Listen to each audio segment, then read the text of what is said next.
Hey everyone, so in a previous video I demonstrated how modeling can be done directly in Unity instead of using an external 3D modeler. And I made this chimney, and kind of a spur of the moment I added the particle system for smoke. Well, someone asked, is there a way to make the smoke blow in the wind? And the answer is yes. There's actually a couple ways to do it, and since both are easy to implement, I'll show you both in this video. So the simplest can be done right into the particle system itself. So you have the particle system selected, and you look at the different modules. Well, this one here, velocity over lifetime, you can see there's several values. Well, you have an X, Y, and a Z. Okay, so depending on which direction you have this object rotated and which direction you want the particles to move in will determine which value you want to change and by how much. But if I just do this, change it to 5, you can see it's blown in that direction. Gives you a sense of it being really windy. 4, not so much.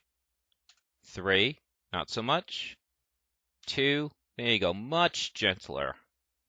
So depending on how much wind you want to emulate moving would depend what number you want to use. And you can use decimals as well.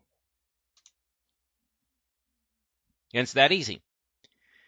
Now, I didn't use any scripts in the previous tutorial, but you can always attach a script to this object and change this over time. So maybe you want the sense of a gusting wind, okay? So you would change the linear x value in the velocity over lifetime module.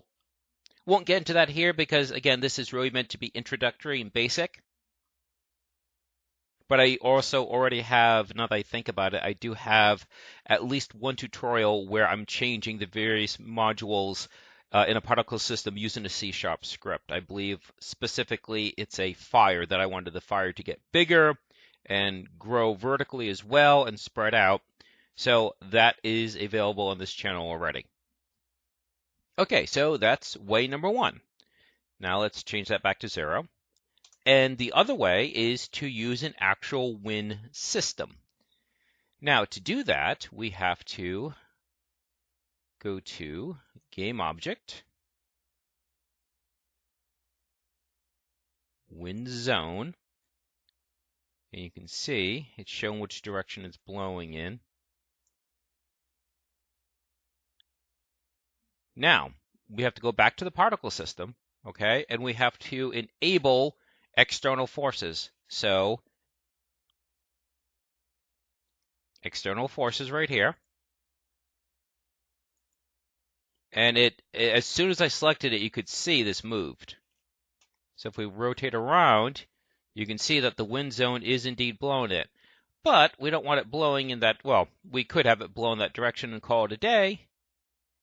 But I just want to show you that you can like rotate this around and stuff. So let's rotate that.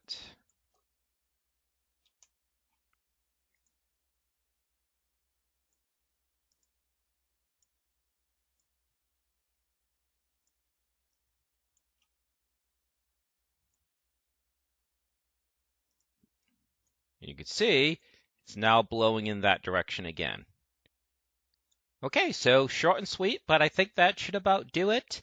Actually, let's add one other thing. So since we have smoke coming out of the chimney, you'd expect the top to have soot. So let's show you how you can do this. So first of all, you can duplicate just about any asset. So we're going to click on bricks and do Control D. And we'll call this bricks soot. What we do is up here for color, we're going to make this more gray. You can see it's already looking darker. I'm just randomly guessing at a color.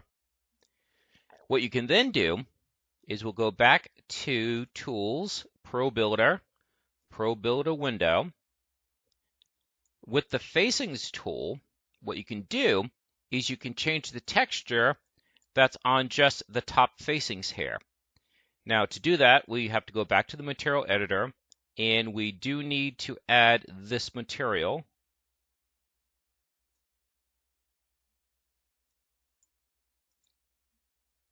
So like, let's move the particle system for the moment, so I'm not clicking on that.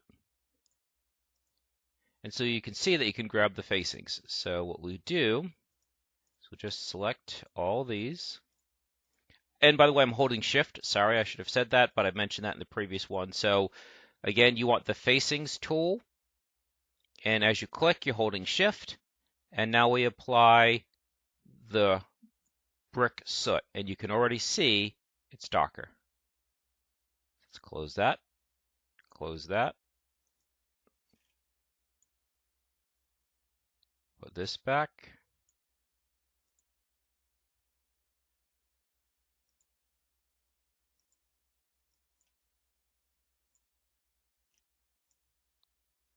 Kind of want to get from a, oh, sorry, moving the wrong camera. I need to move the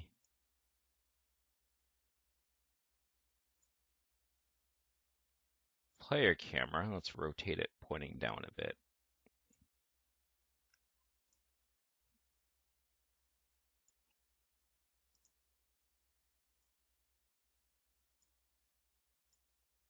Okay.